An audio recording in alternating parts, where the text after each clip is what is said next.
27 رجب کو جبرائیل آئے، آسمان سج چکے ہیں، اور ہماری یعنی زبان میں یا ہمارے رواج میں کہ یا رسول اللہ استقبال کے لیے قطاریں لگ گئی ہیں، آپ ان کو لے کر گئے۔ اللہ نے اپنے نبی کا ہاتھ پکڑا اور اپنی ذات تک پہنچا دیا۔ ہم اپنا ہاتھ اللہ کے نبی کے ہاتھ میں دے دیں تو ہم بھی اللہ کی ذات تک ہماری بھی پہنچ ہو جائے گی۔ اور پہلی ہستی ہیں جن کا قدم اللہ کے عرش پر پڑا۔ اللہ تعالیٰ نے ایسا خوبصورت سلام پیش کیا، تو اللہ کے نبی پہ قربان جاؤں، انہوں نے اپنی امت کو بھی شریک کر لیا۔ السلام علینا وعلی عباد اللہ الصالحین۔ اللہ ہمارے اوپر بھی سلام ہو آپ کا، اور جو میری امت کے نیک لوگ ہیں ان پر بھی آپ کا سلام ہو، آپ کی رحمت ہو۔ یہ آپ کا سینہ چاک کیا، دوسرے فرشتہ وہ پانی لایا زمزم کا، اس سے آپ کے سینے کو صاف کیا، پھر دل باہر نکالا، اس کو چیرا، اس سے صاف کیا، اور پھر دوبارہ دل کو رکھ دیا اور سینے کو بند کر دیا۔ اب یہ سارا کچھ اپنے ہوش میں دیکھ رہے تھے۔ اور پر جبریل نے کہا یا رسول اللہ بس آگے میرے پاس ویزا کوئی نہیں ہے، ایک بالشت بھی اوپر جائے، ایک گٹھ بھی اوپر جاؤں گا تو جل کے راکھ ہو جاؤں گا۔ کہ محمد سے وفاتوں نے تو ہم تیرے ہیں، یہ جہاں چیز ہے کہ لوح و قلم تیرے ہیں۔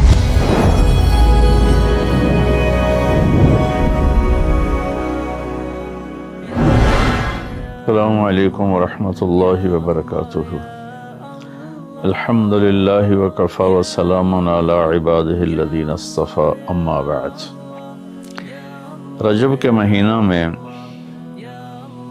اللہ تعالیٰ کے نبی کو اللہ تعالیٰ نے اپنے پاس بلایا، جس کو ہم معراج کہتے ہیں، شب معراج، لیلۃ المعراج، اور اس کے لیے اہتمام بھی کیا جاتا ہے، عبادات کا، خیرات کا۔ یہ اللہ تعالیٰ کی بہت بڑی قدرت میں سے ایک چھوٹا سا نمونہ تھا کہ 3 کپڑوں میں اٹھایا اور سارے خلا کے پردوں کو چاک کروا کے 7 آسمان کے دروازے کھلوا کر سدرۃ المنتہا پہ جبریل کی بھی بس ہو گئی کہ اس کے آگے اتنا بھی اوپر گیا تو جل کے راکھ ہو جاؤں گا، تو اس سے اوپر آپ تشریف لے گئے، اور پھر عرش خوشی سے جھوم اٹھا، اہتز عرش الرحمن، عرش خوشی سے یوں جھوم رہا تھا۔ خوشی میں انسان بے خود ہو کر جھومنے لگ جاتا ہے، تو اللہ کا عرش جھومنے لگا آپ کی آمد پر۔ اور پہلی ہستی ہیں جن کا قدم اللہ کے عرش پر پڑا، اور اللہ تعالیٰ اور اللہ کے محبوب کے درمیان جتنے نور کے پردے تھے اللہ نے سب ہٹا دیے۔ اور السلام علیک ایھا النبی ورحمۃ اللہ وبرکاتہ۔ اللہ تعالیٰ نے ایسا خوبصورت سلام پیش کیا، تو اللہ کے نبی پہ قربان جاؤں، انہوں نے اپنی امت کو بھی شریک کر لیا۔ السلام علینا وعلی عباد اللہ الصالحین۔ اللہ ہمارے اوپر بھی سلام ہو آپ کا، اور جو میری امت کے نیک لوگ ہیں ان پر بھی آپ کا سلام ہو، آپ کی رحمت ہو۔ تو معراج کا واقعہ اسباب کے خلاف ایک انتہائی عجب اللہ کی قدرت ہے، اور اس میں ایک چھوٹی سی بات عرض کروں کہ جب آدمی پس جاتا ہے نا اور کہتا ہے متی نصر اللہ، یا اللہ تیری مدد کہاں ہے، تو پھر اللہ کی طرف سے جواب آتا ہے الا ان نصر اللہ قریب، بے شک میری مدد قریب ہے، آ رہی ہے۔ یہ واقعہ طائف کے بعد پیش آیا ہے، جب آپ بے بس ہو گئے تھے، پتھر کھا کے شدید زخمی ہوئے، پھر آپ مکہ تشریف لائے تو باہر ٹھہر گئے، اندر آنے کی آپ کی سکت نہیں تھی، اور آپ نے زید ابن حارثہ کو اخنس بن شریک کے پاس بھیجا کہ مجھے پناہ دو، میں مکہ میں داخل ہونا چاہتا ہوں، تو اس نے انکار کر دیا، کہا میں نہیں پناہ دیتا۔ پھر اپنے سہیل ابن عمر کو پیغام بھیجا کہ مجھے پناہ دو، اس نے بھی انکار کر دیا۔ پھر ایک اور عرب کے سردار تھے، ان کو پیغام بھیجا، غالباً صفوان بن امیہ کو پیغام بھیجا کہ مجھے پناہ دو، تو انہوں نے بھی انکار کر دیا۔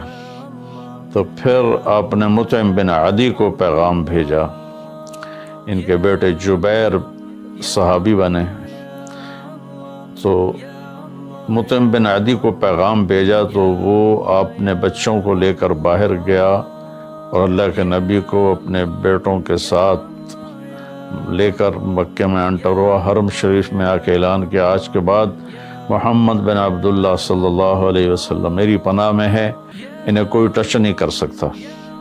ابو جہل نے کھڑے ہو کر کہا تم یہ اس کا کلمہ پڑھ کے کہہ رہے ہو یا اپنی سرداری کے زوم پر کہہ رہے ہو، اپنی سرداری کے بلبوتے پر؟ اور کہا نہیں، میں نے اس کا کلمہ نہیں پڑھا، جو اللہ نے مجھے سٹیٹس دیا ہے اس کی وجہ سے کہہ رہا ہوں۔ کہ پھر ٹھیک ہے، ہم ان کو کبھی ٹچ نہیں کریں گے۔ اس قدر حال سنگین ہو گیا تھا، اور کبھی آسمان کے فرشتے نہیں روئے سوائے دو جگہ۔ ایک دفعہ جب ابراہیم علیہ السلام نے حضرت اسماعیل کو الٹا لیٹایا اور چھری ہاتھ میں اور سر کے بال ہاتھ میں اس طرح، اور یوں آسمان کو دیکھ کے کہا یا اللہ تو مجھ سے ناراض ہو گیا ہے کہ میرے دل میں اسماعیل کی محبت آ گئی ہے۔ اس پر آسمان کے فرشتے زار و قطار روئے تھے۔ اور ایک جب ہمارے نبی کو پتھر پڑے اور پڑھتے پڑھتے بے ہوش ہو کے گر گئے، اس وقت ساتوں آسمان کے فرشتے روئے تھے۔ اور پھر ملک الجبال حاضر ہوا، یا رسول اللہ اجازت ہو تو ان کو ایسے پیس کے سرما بنا کے رکھ دوں، ان اطبق علیہم الاخشبین۔ آپ نے کہا نہیں، لا اللہ ان یخرج من اصلابہ من یوحد اللہ، نہیں، اللہ تعالیٰ ان کی نسل میں ایسے پیدا کرے گا جو اللہ کی توحید کو ماننے والے ہوں گے۔ اس تکلیف کے بعد یہ سفر ہوا کہ 27 رجب کو جبرائیل آئے، آسمان سج چکے ہیں، اور ہماری یعنی زبان میں یا ہمارے رواج میں کہ یا رسول اللہ استقبال کے لیے قطاریں لگ گئی ہیں، آپ ان کو لے کر گئے۔ آپ ام ہانی رضی اللہ عنہ حضرت علی رضی اللہ تعالیٰ عنہ کے گھر میں تھے آپ، تو وہاں سے حتیم میں لے گئے، آپ کا سینہ چاک کیا۔ دوسرے فرشتہ وہ پانی لایا زمزم کا، اس سے آپ کے سینے کو صاف کیا، پھر دل باہر نکالا، اس کو چیرا، اسے صاف کیا، اور پھر دوبارہ دل کو رکھ دیا، سینے کو بند کر دیا۔ اب یہ سارا کچھ اپنے ہوش میں دیکھ رہے تھے۔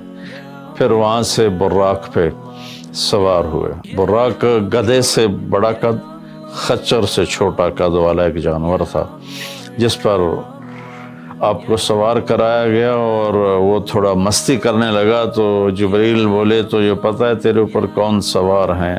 تو اس کے ساتھ ہی وہ ایک دم سر نیچے کر گیا، اور پھر وہاں سے پرواز کی بیت المقدس، اور وہاں آپ نے 2 نفل پڑھے اور ان کو وہیں چھوڑ دیا، اس کو براق کو وہیں چھوڑ دیا۔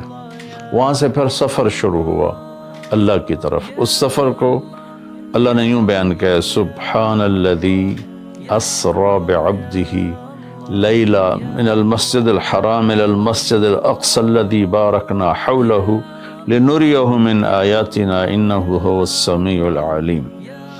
تو اس میں اہل علم کے لیے بڑا خوبصورت نقطہ بھی میرے ذہن میں ہے کہ یہ قرآن کی پہلی صورت ہے جو سبحان مصدر سے شروع ہو رہی ہے، سبحان الذی۔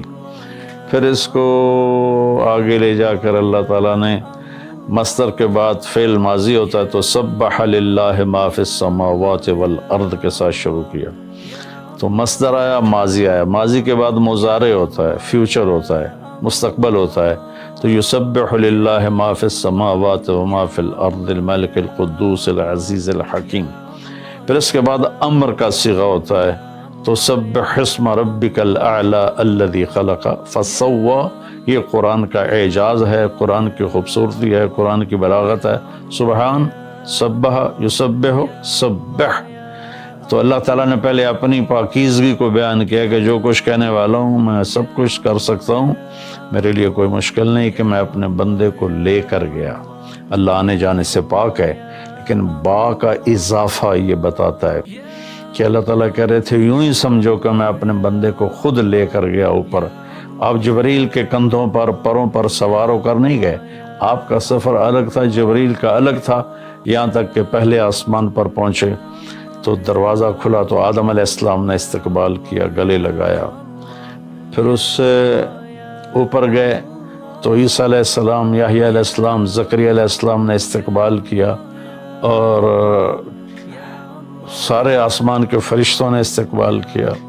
پھر اس کے بعد تیسرے آسمان پر گئے تو یوسف علیہ السلام نے استقبال کیا اور سارے فرشتوں نے۔ پھر چوتھے آسمان پر گئے تو یونس علیہ السلام نے اور باقی سارے فرشتوں نے۔ تو پھر پانچویں آسمان پر گئے تو ہارون علیہ السلام اور آسمان کے فرشتے۔ پھر چھٹے آسمان پر گئے تو موسیٰ علیہ السلام اور موسیٰ علیہ السلام کے آسمان کے فرشتے۔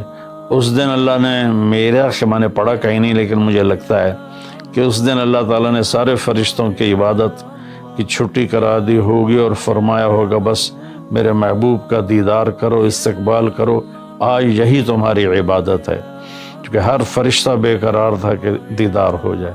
پھر اب ساتویں آسمان پر گئے، وہاں ایک بیت اللہ تھا، وہاں ایک بزرگ سفید داڑھی والے یوں کر کے بیٹھے ہوئے تھے، یوں کر کے، اور لمبے ان کے بال تھے، لمبی داڑھی تھی، وہ نہیں اٹھے، وہ بیٹھے رہے۔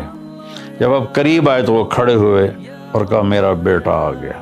پہلے نبیوں نے کہا ہمارے بھائی آ گئے، ہمارے بھائی آ گئے، ہمارے نبی آ گئے۔ اس بزرگ نے کہا میرے بیٹے آ گئے، میرے بیٹے آ گئے۔ تو آپ نے جبریل سے پوچھا یہ کون بزرگ ہیں؟ تو انہوں نے فرمایا یہ آپ کے دادا ابراہیم علیہ السلام ہیں۔ اس میں اللہ نے ہمیں سبق دیا کہ بیٹا کتنے ہی عالی مقام پہ چلا جائے، اس کے ذمہ ہے اپنے ماں باپ کا ادب کرے، ان کے پاؤں چھوئے، ان کے سامنے سر جھکا کے چلے۔ یہ ہواؤں میں اڑ جائے، عرش کو چیر کے اللہ تک پہنچ جائے، پھر بھی باپ کے آگے، ماں کے آگے سر جھکانا ہے۔ اور یہ سبق عملاً اللہ نے امت کو سکھایا، پہنچایا کہ اللہ تو جانتے تھے کہ یہ امت اپنے والدین کی کتنی نافرمان ہوگی، اور کتنے ماں باپ ہوں گے جو چھپ چھپ کے روئیں گے، کتنی مائیں ہوں گی جو دوپٹے کے پلو میں اپنے آنسو چھپا لیں گی اپنی اولاد کی نافرمانی کی وجہ سے، بدتمیزی کی وجہ سے۔ میرے نبی سے پوچھا گیا یا رسول اللہ قیامت کب آئے گی؟ تو آپ نے فرمایا اللہ کو پتہ ہے، کیا کوئی نشانی فرما دیں؟ ارشاد فرما دیں کہ جب مائیں بیٹیوں کے ہاتھوں ذلیل ہوں گی تو قیامت آئے گی۔ یعنی بیٹے تو کرتے ہی رہتے ہیں، اگر بیٹیاں بھی ماں کو ذلیل کریں گی تو قیامت آ جائے گی۔ تو یہ اتنا بڑا مقدس رشتہ ہے۔ آپ نے فرمایا جس نے اپنے والدین کو دکھ دیا اس پہ اللہ کی لعنت، زمین آسمان کی لعنت، فرشتوں کی لعنت، نہ اس کی نماز قبول ہے، نہ روزہ، نہ صدقہ۔ اور دوسری طرف آپ نے فرمایا جو صبح صبح ماں باپ کی زیارت کر لے تو صبح سے شام تک جنت کے 2 دروازے اس کے لیے کھل جاتے ہیں۔ نہ حال پوچھا نہ خدمت کی، صرف آ کے زیارت کی محبت کی وجہ سے۔ شام کو آ کے ان کی زیارت کی تو صبح تک جنت کے 2 دروازے اس کے لیے کھلے رہیں گے۔ پھر ان میں کوئی ایک فوت ہو جاتا ہے اور یہ اس ایک کی بھی ایسے تعداد کرتا ہے، زیارت کرتا ہے، ایک دروازہ کھلا رہے گا۔ تو یہ اس میں ایک بہت بڑا سبق تھا ماں باپ، چونکہ پہلا قصور تو ماں باپ کا ہے کہ وہ بتاتے ہی نہیں، وہ تعلیم ہی نہیں دلاتے جس سے پتہ چلے کہ ماں باپ کا مقام کیا ہے۔ اسی میں ہماری نسل ڈپریشن کا شکار ہو گئی۔ تو انہیں کیا پتہ باپ کون ہوتا ہے، ماں کون ہوتی ہے؟ تو آپ وہاں سے تشریف لے گئے تو سدرۃ المنتہا، جہاں بارڈر آ جاتا ہے ان مخلوقات کا، بارڈر پر جبریل نے کہا یا رسول اللہ بس آگے میرے پاس ویزا کوئی نہیں ہے، ایک بالشت بھی اوپر جائے، ایک گٹھ بھی اوپر جاؤں گا تو جل کے راکھ ہو جاؤں گا۔ اللہ نے ایک تخت اتارا، اس سے اپنے محبوب کو بٹھایا اور وہ گئے بلندیوں کو چیرتے ہوئے، اس نے عرش پر جا کر لینڈ کیا، آپ اترے اور میرے اللہ تعالیٰ نے کہا ثم دنا فتدلی فکان قاب قوسین او ادنی۔ اللہ تعالیٰ نے اپنے محبوب کو اپنے قریب کر لیا، اتنا قریب کیا کہ فاصلے مٹ گئے، فاصلے مٹ گئے۔ تو بھائیو پھر لمبا واقعہ ہے، اور لوگ آج کل اتنا لمبا سنتے بھی نہیں ہیں، تو میں صرف جانے کا بتا دیتا ہوں۔ واپسی کا بھی پورا ایک کہانی ہے، جنت دکھائی، جہنم دکھائی، جنتی دکھائے، جہنمی دکھائے، سارا کچھ دکھایا، سود خور دکھائے، بے نمازی دکھائے، نمازی دکھائے، اپنے سب کو اپنی آنکھوں سے دیکھا، جہنم کو بھڑکتے دیکھا، جنت کو چمکتے دیکھا، جہنم کو دہکتے دیکھا اور جنت کو مہکتے دیکھا۔ یہ سب کچھ آپ نے اپنی آنکھوں سے دیکھا، اور پھر آپ واپس تشریف لائے۔ تو جب آپ پہنچے تو ابھی رات کا حصہ باقی تھا، اور رات گزری نہیں تھی جب آپ اتنی بڑی کائنات کا سفر کر کے واپس تشریف لائے۔ تو اس میں ایک بڑا سبق ہے، وہ یہ ہے کہ اللہ نے اپنے نبی کا ہاتھ پکڑا اور اپنی ذات تک پہنچا دیا۔ ہم اپنا ہاتھ اللہ کے نبی کے ہاتھ میں دے دیں تو ہم بھی اللہ کی ذات تک ہماری بھی پہنچ ہو جائے گی۔ اگر کوئی بڑائی کے سفر طے کرنا چاہتا، بڑا آدمی بننا چاہتا ہے کہ میں تو جی گریٹ مین بننا چاہتا ہوں، میں کامیابی چاہتا ہوں، میں سکسیسفل لائف چاہتا ہوں، تو کامیابی ہے کہ میرا آپ کا اللہ ہم پہ راضی ہو، جب ہم مریں تو وہ ہم سے خوش ہو کر ملے، ہمیں جنت کا پروانہ دے۔ یہ ہے کامیابی۔ یہ نہیں کہ آپ بڑے مالدار بن گئے، آپ امریکہ کے صدر بن گئے، یہ نہیں ہے کامیابی۔ یہ ہے کہ آپ سے مجھ سے اللہ راضی ہو جائے، یہ سب سے بڑی کامیابی ہے۔ تو اللہ تعالیٰ کے نبی کے ہاتھوں میں ہاتھ دے دے تو اللہ تک پہنچائی آسان ہو جائے گی۔ ایک واقعہ سنا کے ختم کرتا ہوں۔ ایک بدو آیا، کہنے لگا ہے محمد، آپ نے کہا جی۔ اب بدتمیزی کا جواب بدتمیزی سے نہیں، پیار سے دیتے، جی تیری 3 باتیں بڑی عجیب ہیں۔ آپ نے کہا کیا؟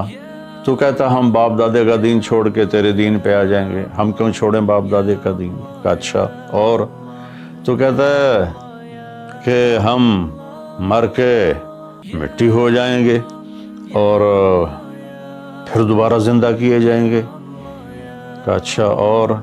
تو کہتا ہے سورے عرب کو تیری امت فتح کر لے گی، ایران اور یورپ کو بھی تیری امت فتح کر لے گی۔ تو یہ کیسی بچوں والی باتیں کہا، ان کو روٹی نہیں ملتی، اور یہ سنا رہا ہے ان کو کہ اس سے کیسر اور کسرا 2 بڑے بلاک تھے اس وقت۔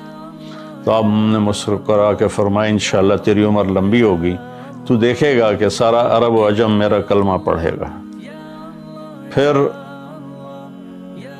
تو دیکھے گا کہ سارا عرب و عجم یہاں مدینہ ڈھک کے آئے گا، اور پھر تو دیکھے گا کہ اللہ تعالیٰ قیامت کے دن تجھے بھی کھڑا کرے گا، مجھے بھی کھڑا کرے گا، اور میں تیرا ہاتھ پکڑ کے تجھے یاد دلاؤں گا کہ ہو گیا یہ زندہ ہونا کہ نہیں ہوا۔ تو وہ کہنے لگا نہیں میں نہیں مانتا، تو چلا گیا۔ اس نے پھر ابوبکر صدیق کے دور میں دیکھا سارا عرب فتح ہو گیا، کہنے لگا پہلی بات تو پوری ہوگی، ساری قوم نے کلمہ پڑھ لیا۔ حضرت عمر کا زمانہ آیا تو کیسر اور کسرا پٹ گئے، تو کہنے لگا دوئی گل بھی پوری ہوگی، ہن باویں تری ہو ہی نہ جاوے کدائیں، چلیے بھائی کلمہ پڑھیے۔ تو وہ وہاں سے اپنے علاقے سے آیا، حضرت عمر کے دربار میں آ کر اس نے کلمہ پڑھا۔ جب وہ آپ کی محفل میں آتا آپ اس کے لیے کھڑے ہو جاتے، بڑا اکرام کرتے۔ تو ایک دفعہ فرمایا کہ تم دیکھتے ہو میں اس بدو کا بڑا اکرام کرتا ہوں، میں اس محفل میں تھا جس میں اللہ کے نبی نے کہا تھا کہ رہے گی تیسری بات تو تیرا ہاتھ پکڑ کے بتاؤں گا کہ ہوئی کہ نہیں ہوئی، ہم مر کے زندہ ہوئے ہیں کہ نہیں ہوئے، اور قیامت کا دن جس کا ہاتھ میرے نبی کے ہاتھ میں آ گیا وہ جنت میں پہنچانے سے پہلے کبھی نہیں چھوڑیں گے۔ تو یہ وہ شخص ہے جس کا ہاتھ میرے نبی نے پکڑا ہوا ہے، اس کو جنت تک پہنچا کے چھوڑیں گے۔ تو میرے عزیزوں، میرے بھائی بہنوں، بچوں بچیوں، ہم مختلف قسم کی نافرمانیوں کا شکار ہیں، اور اس میں ہم لذت ڈھونڈتے پھر رہے ہیں اور فرسٹریشن کا شکار ہیں۔ ہماری نئی نسل نشوں پہ لگی ہوئی ہے، اللہ کے واسطے سب سے ہاتھ چھڑا کر اللہ کے نبی کو اپنا ہاتھ پکڑا دو، وہ آپ کو یوں پکڑیں گے اور اللہ پاک سے جا کر ملا دیں گے، اور فرشتے بھی آپ پر رشک کریں گے۔ یہ واقعہ معراج کی اصل تھیم ہے، اور واقعہ معراج کا اصل پیغام ہے کہ کی محمد سے وفاتوں نے تو ہم تیرے ہیں۔ یہ جہاں چیز ہے کہ لوح و قلم تیرے ہیں۔ السلام علیکم ورحمۃ اللہ۔